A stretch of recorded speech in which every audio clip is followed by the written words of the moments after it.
Hello. Before I even get started on the video, ignore the mess. No one's really been back here in several months because I haven't been milking. But today in this video, I'm going to show everybody how to give a CD&T shot to a goat. This is Calla. She's 4 weeks away from kidding, and so we're giving her her annual CD&T shot because when done 4 weeks before kidding, or about 4 weeks before kidding, gives her kids 4 weeks of protection for overeating disease and tetanus. And then at 4 weeks old, the babies will receive their own shots, and then at 8 weeks old, they will receive their booster, and they'll be fine for a year. Overeating disease is something that I am personally very worried about, as is tetanus. Tetanus is something that generally isn't curable unless you have a very rigorous treatment, which is generally very expensive and only reserved for very valuable animals. And overeating disease can be cured using an antitoxin.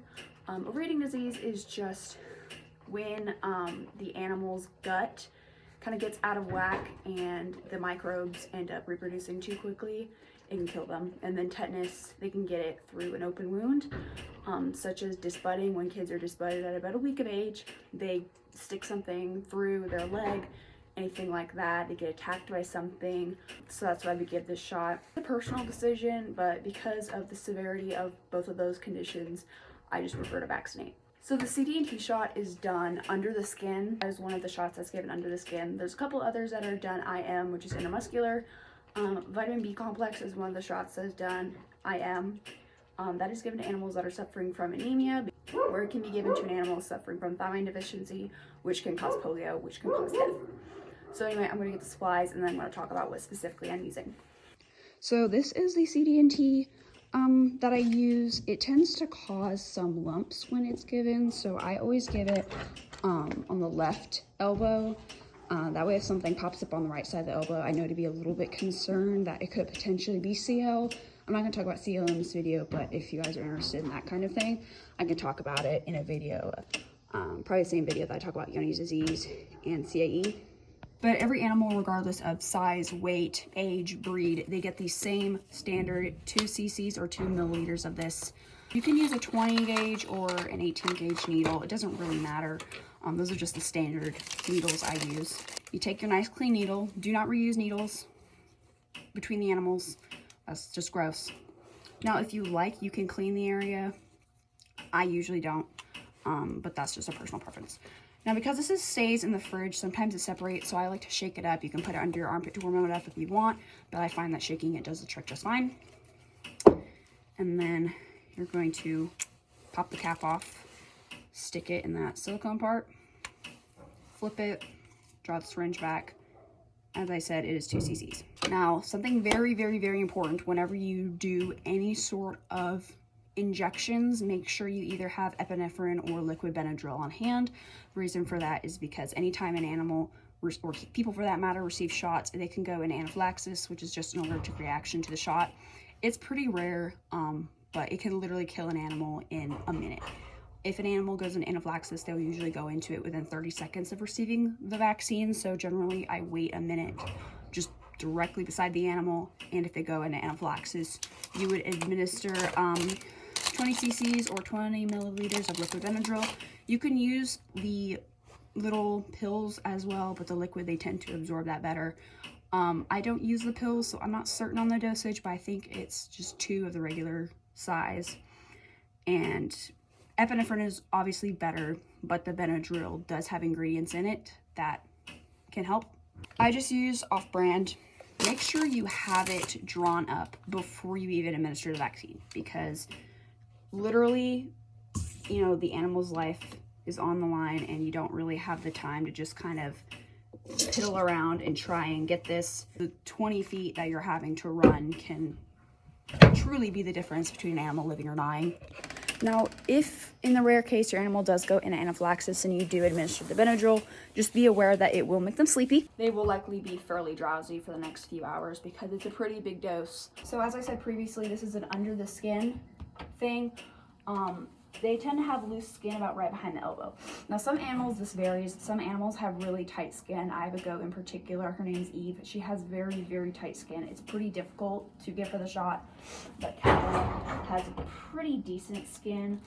Some of them have more slippery skin, like her sire had very stretchy, slippery skin, so it's generally kind of difficult to vaccinate his kids, but I got lucky and she's not that way. Ignore the noises in the back. That's my junior Dell being a brat. So this is an example of what you're going to be doing. You're literally just going to grab it in a sort of tent, and you can see how she has that excess skin. You're going to want to go behind that tent. So not into the skin, into the muscle, but behind the skin, in between the skin and the muscle, because this is not an intermuscular shot. This is just sub-Q, which is under the skin. You will hear a popping sound as it breaks through the skin. And then you're going to want to rub it for about 15 seconds. I find it tends to just help distribute it a little bit more. Some people say you do this to keep lumps from forming. I have not personally found there to be any difference in lump formation. Now, like I said, I do this on the left side just so I know that any lumps here does not come from CL. But this is technically a spot that an animal can get CL in. So I would usually give my females a shot every 10 to 14 months. You can give these shots multiple times a year. It's not going to hurt them in any way. And whenever I get a new animal, unless they were vaccinated within like 2 months of me getting them, I will usually give them a shot at the same time as mine, just to get them on the same schedule. And then my females, the reason I can go up to 14 months is because it just doesn't really make sense economically, even though these only cost about 80 cents per shot, to give them a shot in, say, February 1st, you know, when they're 4 weeks away from kidding, and then having to give them another shot in, you know, November when the rest of the herd is usually getting them. So usually my breeding does can go up to 14 months in between shots, because they'll usually stay on the same schedule whenever they kid out. Sometimes they may kid a month earlier. For example, Calla, her first kidding was March 17th, and she's currently due February 21st. So she was bred a month earlier. She received her shot 11 months after her first one, if that makes sense. Now, some people give a couple other shots to their animals. Some people give mastitis shots to keep them from getting mastitis. I haven't looked into it too much, but from my understanding, it only protects from a certain type of mastitis, and there's multiple different strains. I don't do it because I would rather be very clean with my milk than give a shot and then also be clean, which for the most part is what's going to prevent it. Sometimes the mastitis can be genetic, and some animals are just more prone to it due to a weak immune system. I've only had mastitis once.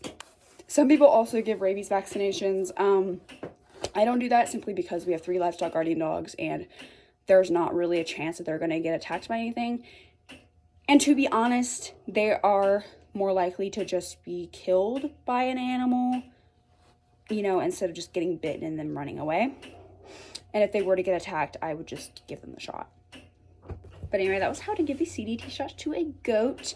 Thank you for watching, and if you have any sort of requests for any other type of goat videos or dog videos, honestly, feel free to let me know. Drop a recommendation below.